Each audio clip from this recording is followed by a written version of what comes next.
You see it. Let's get into it. A new report has emerged alleging that the Trump administration is considering removing a key factor from the assessment of an individual's eligibility for Social Security disability payments. The Washington Post reported Sunday that the Trump administration is reportedly preparing a plan to significantly change how older individuals qualify for Social Security disability benefits. For those of y'all that were cheering on that big, beautiful disaster of a plan of Trump's, I hope you aren't elderly and disabled or related to someone who's elderly and disabled. Do you have a pocket full of cash underneath the mattress? Just sitting in the bank somewhere, just toiling away that you can pull out to take care of them? Or are you just going to leave them to the streets? Oh, you can't do that because you all have so criminalized and demonized houselessness. White House spokesman Kush Desai told the Daily Mail that President Trump will always protect and defend Social Security for American citizens. Survey says that's a lie. The only policy changes to Social Security is President Trump's Working Families Tax Cut legislation that eliminated taxation of Social Security for almost all beneficiaries, with every single Democrat voted against, Desai added. Once again, not the truth. According to individuals who spoke with the Washington Post, the proposal would make it harder for older workers to qualify for the benefits, and the change could impact hundreds of thousands of Americans. Let's put this into perspective. You work, you pay into Social Security. And then all of a sudden they make it harder for you to be able to pull out the money you put in. As if they don't already make you jump through a series of hoops to get the money you put in to essentially a government savings plan for you as a just in case or when the inevitability hits. This change is also supposedly one of many being considered by the administration in an effort to overhaul the federal safety net for older, poor, and disabled individuals. The Social Security Administration currently evaluates disability claims by considering a person's age, education, and work experience to determine if someone can adjust to various kinds of work.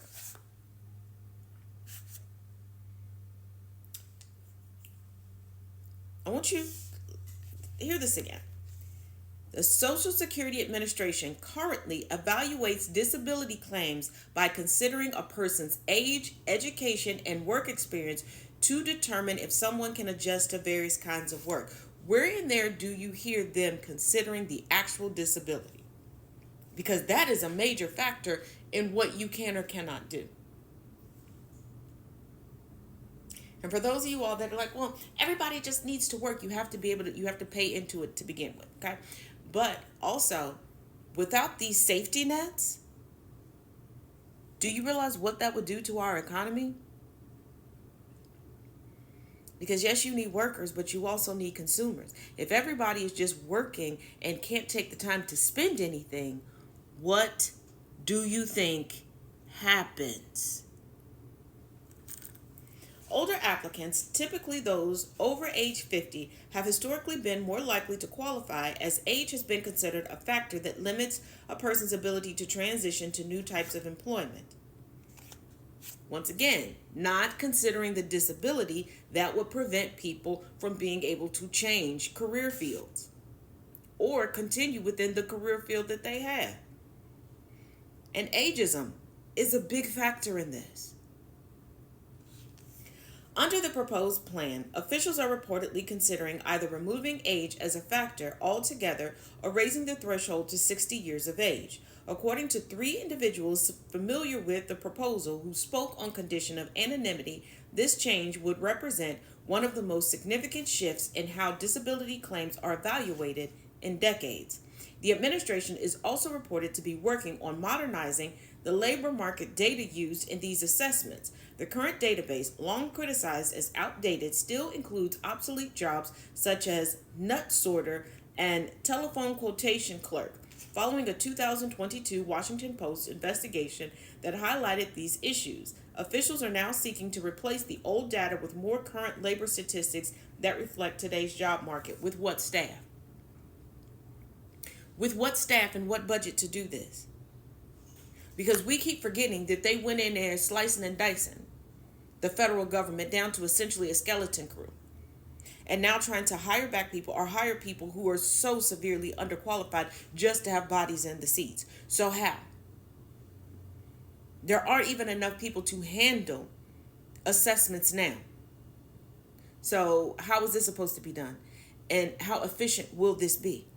And who will suffer in the interim? Experts say it is difficult to estimate exactly how many people could lose access to benefits under these proposed rule changes. However, a recent analysis by Jack Smaligan, a senior policy fellow at the Urban Institute and former Office of Management and Budget official, suggested that if eligibility were reduced by just 10%, about 750,000 people could lose benefits over the next decade. Additionally, about 80,000 widows and children could lose benefits tied to a disabled spouse or parent. Smaligan noted that many older Americans who apply for disability benefits often struggle to find new employment. If age were no longer considered, more individuals might opt for early retirement instead, resulting in permanently reduced monthly payments. The initiative is reportedly being led by Russell Vought, director of the Office of Management and Budget, who has long sought to revise disability rules. Supporters argue that longer lifespans and less physically demanding work justify tightening eligibility, while critics warn the move could leave vulnerable Americans without needed support. The question that you all should be asking is, why do we have things in place regarding people's health where we don't have healthcare experts in the realm? Why aren't they in the room to give input? We cannot run everything according to a business major or a business-minded person. The Daily Mail reached out to the Office of Management and Budget, as well as contacts for the U.S. Senate Finance and Health, Education, Labor, and Pensions committees for comment outside of regular business hours. President Trump has repeatedly pledged not to touch entitlement payments, despite significant pushes by him and his allies to cut spending across various areas of government. Because Trump is the same person that tells you it'll be just the tip and no more. If you know, you know. As always, let me know your thoughts in the comment section.